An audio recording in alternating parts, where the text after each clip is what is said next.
আপনার ফোনে যে কোনো পার্সোনাল ছবি ভিডিওকে ঠিক এইভাবে হাইড করে রাখুন। আপনার ফোনে যে কোনো পার্সোনাল ছবি ভিডিও ঠিক এইভাবে হাইড করে রাখার জন্য কোনো অ্যাপসের প্রয়োজন নেই। শুধু তাই নয়, এই সমস্ত ছবি ভিডিওগুলো আপনার ফোনের গ্যালারিতে শো করবে না, কেউ কিন্তু কখনো খুঁজেও পাবে না। তো আপনার ফোনে যে কোনো পার্সোনাল ছবি ভিডিওকে ঠিক এইভাবে কিভাবে হাইড করে রাখবেন চলেন দেখে দেই। ভিডিওটা কিন্তু অনেক গুরুত্বপূর্ণ, শেয়ার করে আপনার কাছে রাখুন। যে কোনো সময় কিন্তু আপনার প্রয়োজন পড়তে পারে, আর প্রতিদিনই আপনার প্রয়োজনীয় ভিডিও পেতে আইডিটাকে ফলো করে রাখুন। ওকে, ফার্স্ট অফ অল আপনার ফোনের ফাইল অ্যাপটা ওপেন করে নেবেন। এরপর আপনার ফোনের ফাইল ম্যানেজার থেকে যে ছবি বা ভিডিওটা আপনি হাইড করে রাখতে চাচ্ছেন, সবার থেকে লুকিয়ে রাখতে চাচ্ছেন, সেই ছবির পাশে 3 ডট দেখতে পারবেন। আপনি এই 3 ডটের উপরে ক্লিক করবেন, এরপর রিনেম অপশনে ক্লিক করবেন। এরপর এখানে দেখবেন যে ফাইলের নামটা শো করবে। আপনি এখান থেকে .mp4 এর পাশে বা এর ভেতরে যে কোনো একটা সংখ্যা আপনি দিয়ে দেবেন। এইভাবে যে কোনো একটা সংখ্যা আপনি দিয়ে দেবেন। এরপর ওকে অপশনে ক্লিক করবেন, এরপর রিনেম অপশনে ক্লিক করবেন।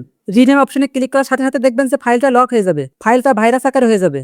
এই ফাইল বা এই ছবি বা ভিডিওটা কিন্তু কেউ ওপেন করতে পারবে না। এই ছবি বা এই ভিডিওটা কিন্তু আপনার ফোনের গ্যালারিতে শো করবে না। এখন এই ছবি বা ভিডিওটা যদি আপনি আগের অবস্থায় আবারও ফিরে আনতে চান, আপনি সেম ভাবে এখান থেকে এই 3 ডটের উপরে ক্লিক করবেন, এরপর রিনেম অপশনে ক্লিক করবেন। এরপর আপনি যে সংখ্যাটা দিয়েছিলেন সেই সংখ্যাটা আপনি কেটে দিবেন, ঠিক এইভাবে কেটে দিবেন।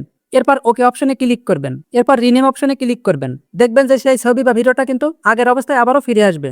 তো এভাবেই কিন্তু আপনি যে কোনো থার্ড পার্টি অ্যাপ ছাড়াই আপনার ফোনে যে কোনো ছবি ভিডিও ফাইলকে সবার থেকে লুকিয়ে রাখতে পারবেন।